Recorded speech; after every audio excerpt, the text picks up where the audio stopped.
everyone, Chef Coco here, Silver Fox Hikes, coming to you from my kitchen. And here's my second episode of Cooking with Chef Coco. What I'm going to be doing for you today is mac and cheese, but a little bit amped up. So what I have over here is my board with everything that you're going to need. So ingredients you're going to need, we're going to have a quart of whole milk, a pint of heavy cream, and we're going to get that on the stove and get that to a simmer. And we're going to add a teaspoon of kosher or sea salt, a quarter teaspoon of white pepper. Then we're going to take 4 tablespoons of cornstarch and combine that with 3/4 of a cup of water to turn that into a slurry. And what that means is that's going to be our thickening agent for our cheese sauce. This way it makes the cheese sauce gluten-free. If you're not afraid of gluten, and if you don't have any gluten allergies, you can by all means thicken it up with a roux, which is butter and flour that you cook together, and then use that as your thickener. The cheeses I have for my version of mac and cheese is 1 cup of Gruyere cheese, 1 cup of white cheddar cheese, the sharp, and 10 slices of American cheese, and 4 ounces of goat cheese. Sorry about ginger in the background. Those are going to go into the heavy cream and milk batter. And then also we're going to use 1 pound of jumbo elbow pasta, and we're going to cook that for 5 to 7 minutes and drain it and put it back into the big pot. Here are my ingredients right here. This is what I've used right there. And here are the cheeses here. We have the Gruyere, I have the goat cheese, I have the shredded the shredded white cheddar sharp, and 10 slices of American cheese.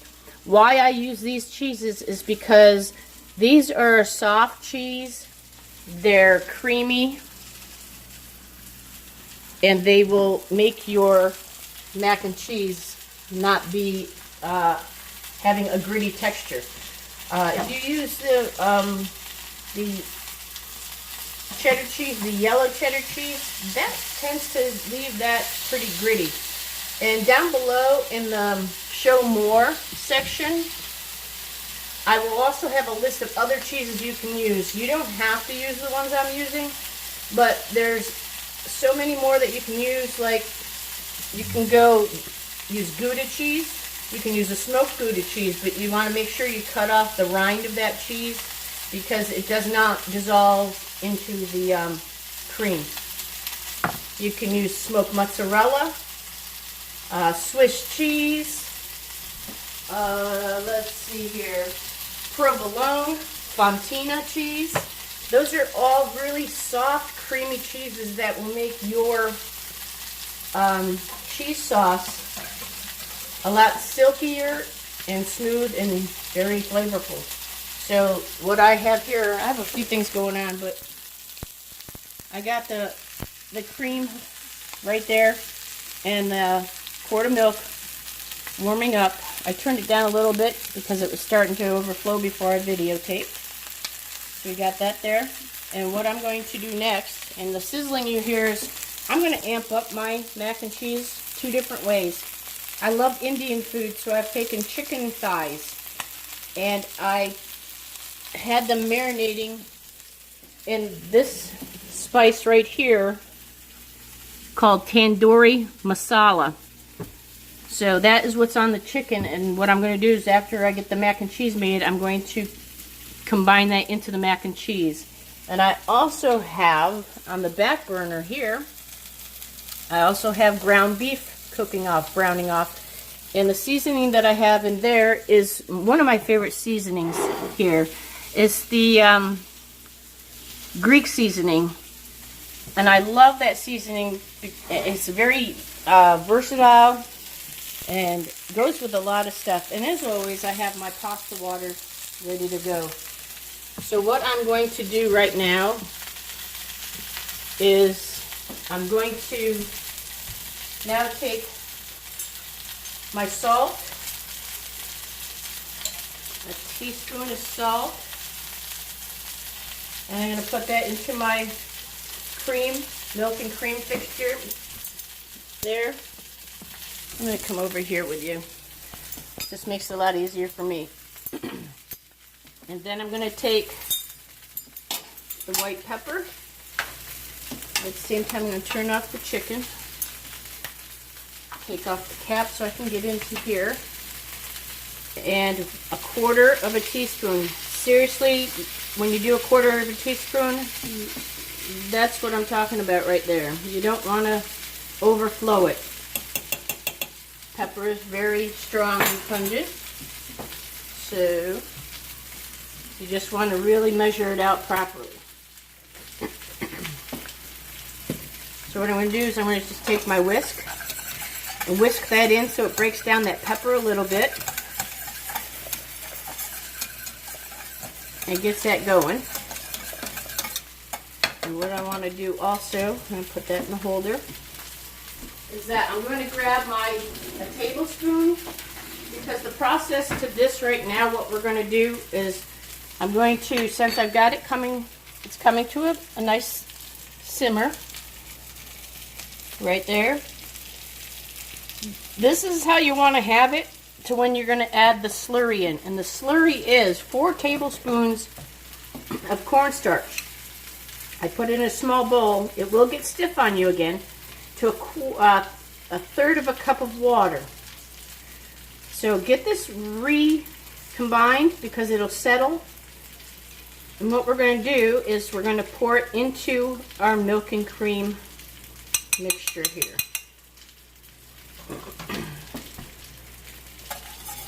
And you want to do it when the milk and cream have a little bit of bubbles there. I'm just going to pour in a little bit because I don't want to over thicken it.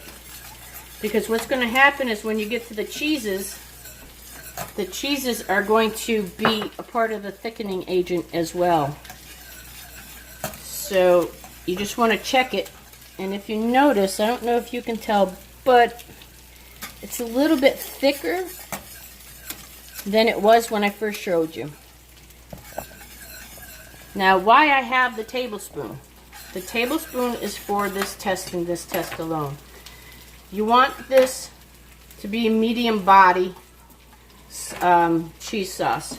So, in other words, it sticks to the back of the spoon. And you see what I mean? That's pretty much where you want to have that starting of your cheese sauce. When you get that to thicken up like that, just turn down your heat. I went from medium down to, I don't know, the medium lowish heat, because what I'm going to do next is I'm going to take my cheeses and I'm going to start putting them in.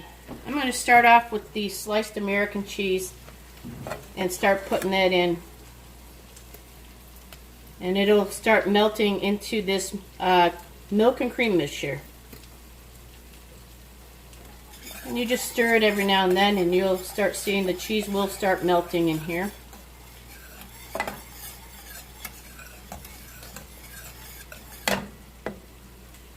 Let's see, get that in there. So I got all 10 slices of my American cheese in there.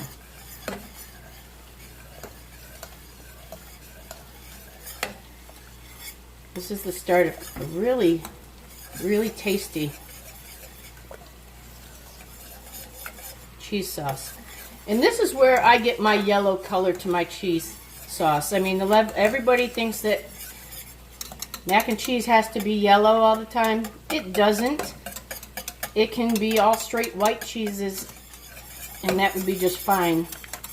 But it's We do the yellow because the kids seem to eat it a lot more. And at the same time, I'm going to just take care of the beef here. I'm going to turn it off. So now I'm going to add my shredded white cheddar cheese.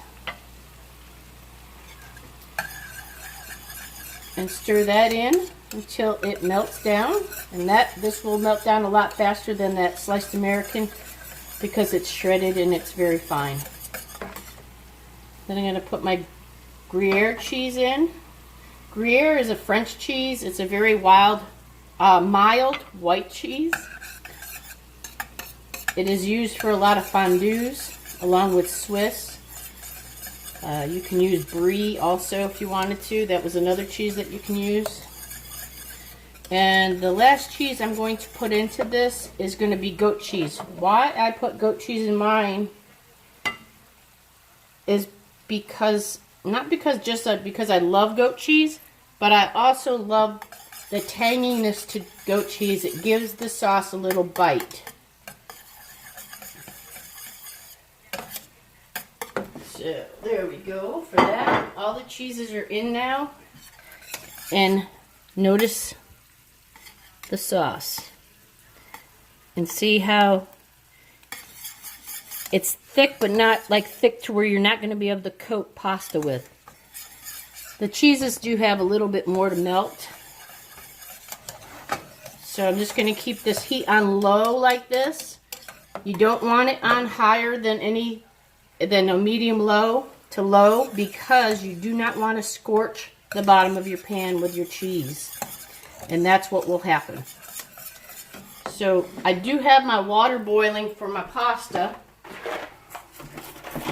And I'm going to turn on my oven also to 400 degrees because what I will be doing is putting the two different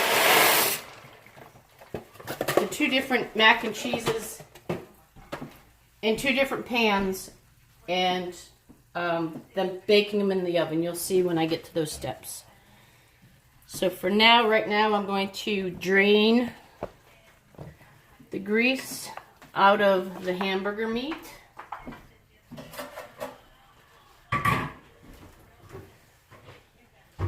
what I have is I just have a little strainer like this. Go to your sink. Just pour that into the strainer. And I'm going to kind of chop it up a little bit more and move it around so that it can get all that grease out of your pan or out of your meat.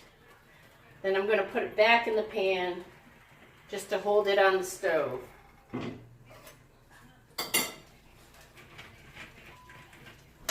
So I'm going to put that back on the stove. I'm going to get another wooden spoon out to stir my pasta. And also, I'm going to put my timer on for this. I'm going to cook it when it comes back to the boil. I'm going to cook it for like 5 to 7 minutes. I don't want to cook it all the way, and I don't want it al dente. I want it before al dente, really, because when you mix the pasta with the sauce is going to continue to cook that pasta to get it to a more mac and cheese kind of consistency. And also make sure you break up your pasta so it's not sticking together. I did just put in some salt into the pasta. Of course, you know pasta is not seasoned, and you want to season your water after it comes to a boil.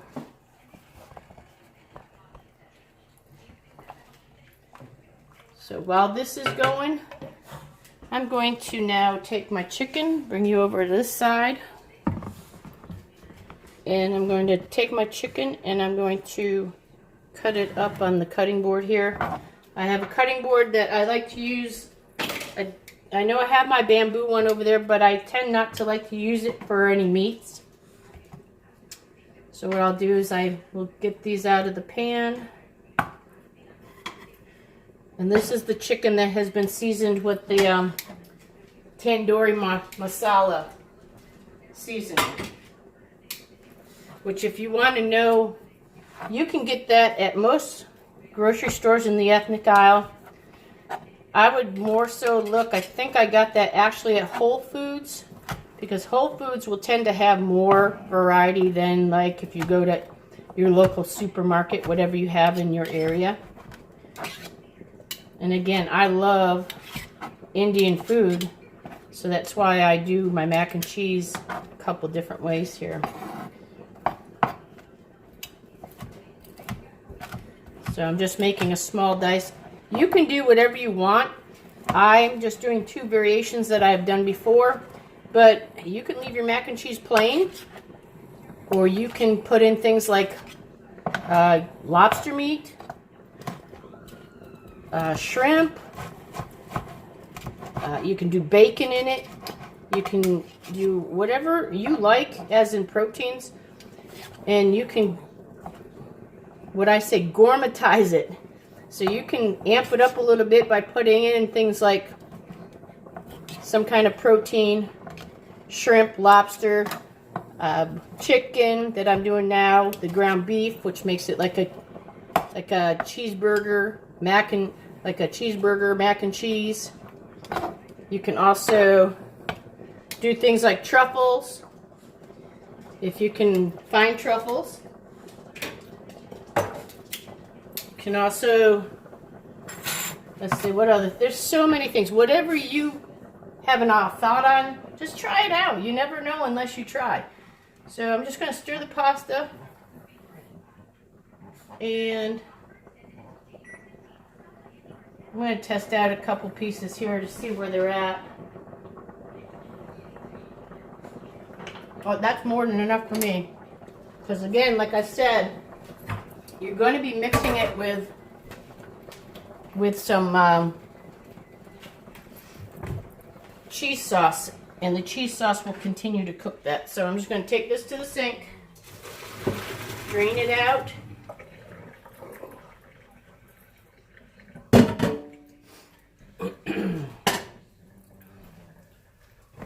And then I'm going to put it back into the pan.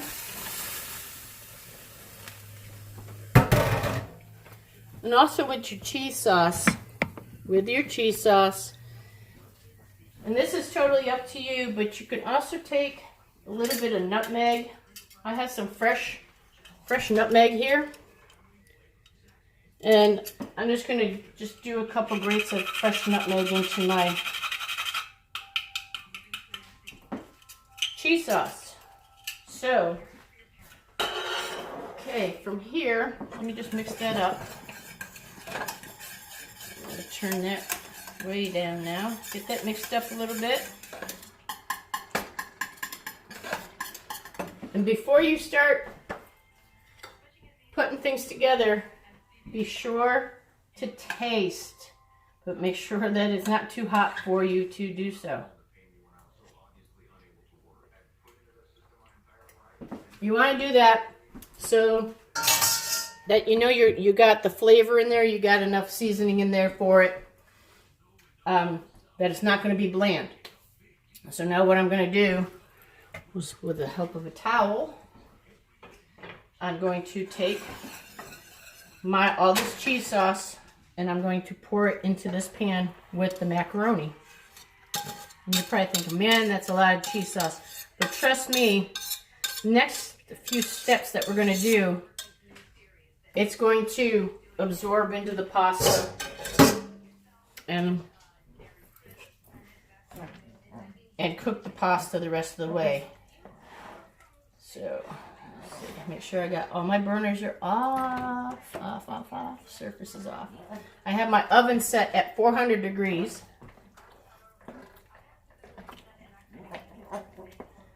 So like I said, it's going to be looking like a ton of sauce, but like I said, when you go to cook it, when you go to put it in the oven, that pasta right there is going to absorb some of that sauce.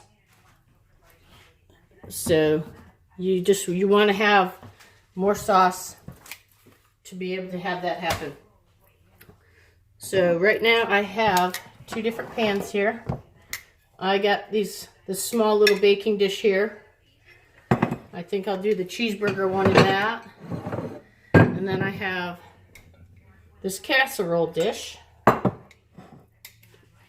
And what I like to do is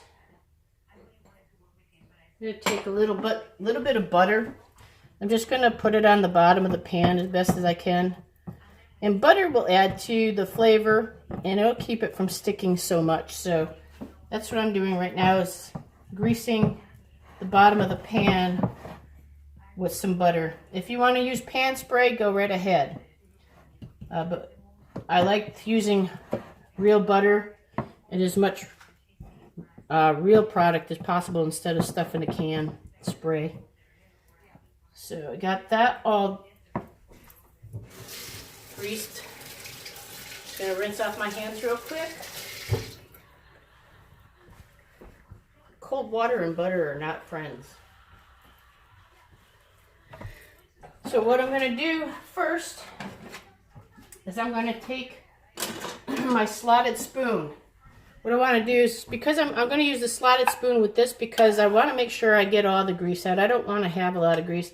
Also, give it a little taste so that you know that your protein or whatever you're cooking has some flavor also. So what I'm doing right now is I'm putting the burger meat in this pan right here, the smaller pan. Boy, I wish I could train my dog how to clean the kitchen. I'd have it made. So as you can see, I have the hamburger in the pan. I'm just gonna do this. I'm gonna probably use the spoon to spread it around again, but get this mixed up. My mac and cheese. Now I'm going to take a bigger spoon and start putting this on top of the hamburger meat. I was going to mix it up, but I might just leave it like that. Kind of make it more like a layered mac and cheese here. I'm just trying not to make too much of a mess. If I were in a commercial kitchen, I wouldn't even be thinking twice about it getting all over the floor and the counter, but I'm in my home. So try and be as neat and organized as you can. Okay, so here is the one with the beef. The next thing I'm going to do with this is I have this Lawry's panko crumbs. It's panko crumbs that is seasoned with Lawry seasoning. I'm just going to put that on the top just for a little crunch and just a little bit of extra flavor. So I'm just going to get in there and just put it over the top of my mac and cheese. At least I know what I'm eating later. So I'm going to do that. Now I'm just going to repeat the process with the chicken one. I'm going to set this aside. But this time I think what I want to do is I want to put my mac and cheese on the bottom first on this one. And then put my chicken on the top. Just a little different.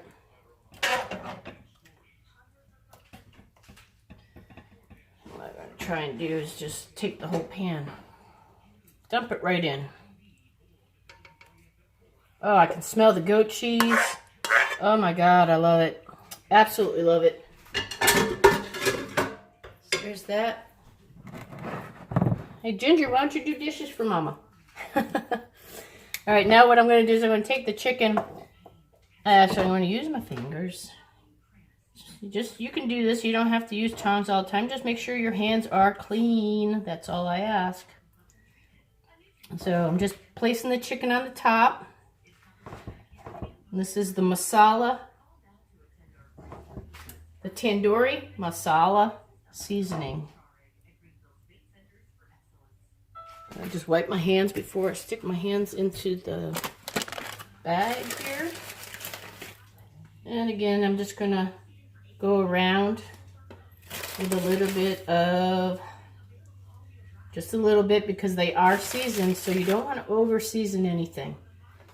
A little bit of the Lowry's seasoned panko crumbs. Rinse off my hands a little bit. And now what I'm going to do is I'm going to go over here and get one of my sheet trays.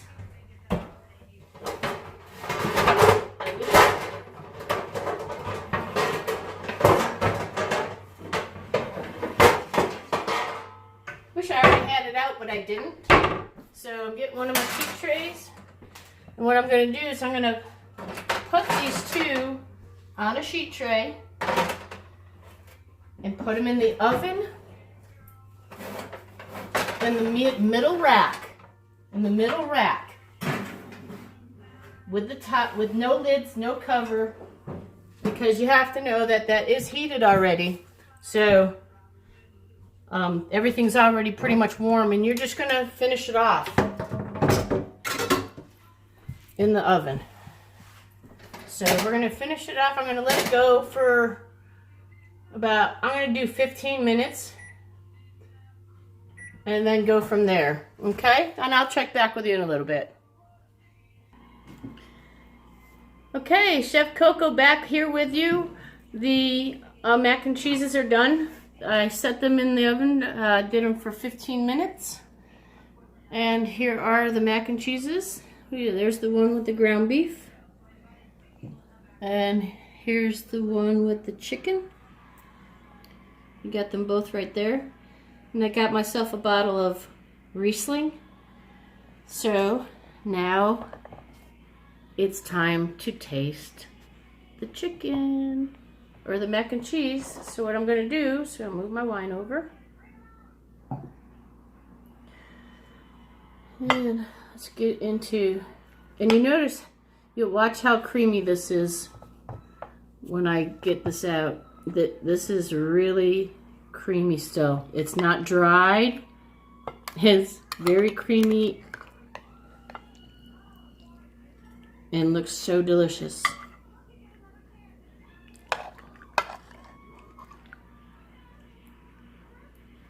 This is what I was saying to you. You don't worry about how much of cheese sauce you have on there, because you want that. You want it to be this juicy and this creamy. So I'm going to take just a little bit of this one and put it on my plate. Seems like a lot, but I'm not going to eat it all, actually. I'm just trying it out, but I want you to see it.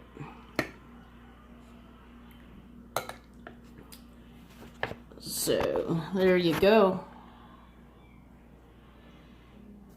There is my plate right there. Anyway, trying to work with my new tripod. I'm not sure what I think about it quite yet, but let's give this a taste test. So I'm going to taste the cheeseburger mac and cheese first. Oh my God. If you wanted to, with this one, also the cheeseburger mac and cheese, you can do things like put in some diced tomatoes, and it will really turn it into like a cheeseburger. But it is amazing. It is so good. And with that Lowry's seasoned panko crumbs, that's kind of like your bread, and it still has a little, it has a crunch on the top. So don't forget, look for Lowry's panko seasoned breadcrumbs. All right, now for a little something more Middle Eastern, the tandoori masala chicken.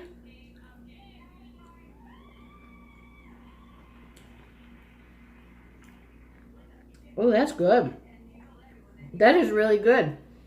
The tandoori has a minuscule heat in the back, but not a lot. The cheese sauce kind of mellows it out. I gotta have another bite of that one. This one is very good. Like I said, you can do anything you want, really. Like I said, lobster meat, get that. You can put that in there. Shrimp. You can even do vegetables. Of course, you can do vegetables if you want to make it a vegetarian. It wouldn't be a vegan dish, but it definitely would be vegetarian. And you can change your pasta to gluten-free pasta with this cheese sauce, and then you would be totally, it would be gluten-free, except for the breadcrumbs. So omit the breadcrumbs, change your pasta to gluten-free, and do my cheese sauce with the cornstarch slurry. That will make your mac and cheese a gluten-free recipe. But you can put anything you want in there. Like I said, you could do bacon bits, the lobster, the shrimp, truffle mushrooms. If you can find those, you can just use regular mushrooms as well. You can pretty much do whatever you want to your mac and cheese. But for the kids, I mean, kids today, I've noticed their palates are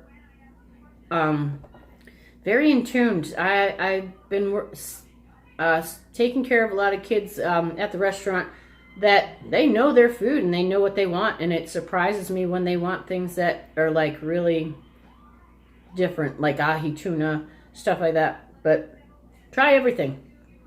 Try whatever you want in there. So, but for me, this is a home run for both of these. If you have any questions, feel free to put a comment down below. Like the video if you like it. Give me a thumbs up.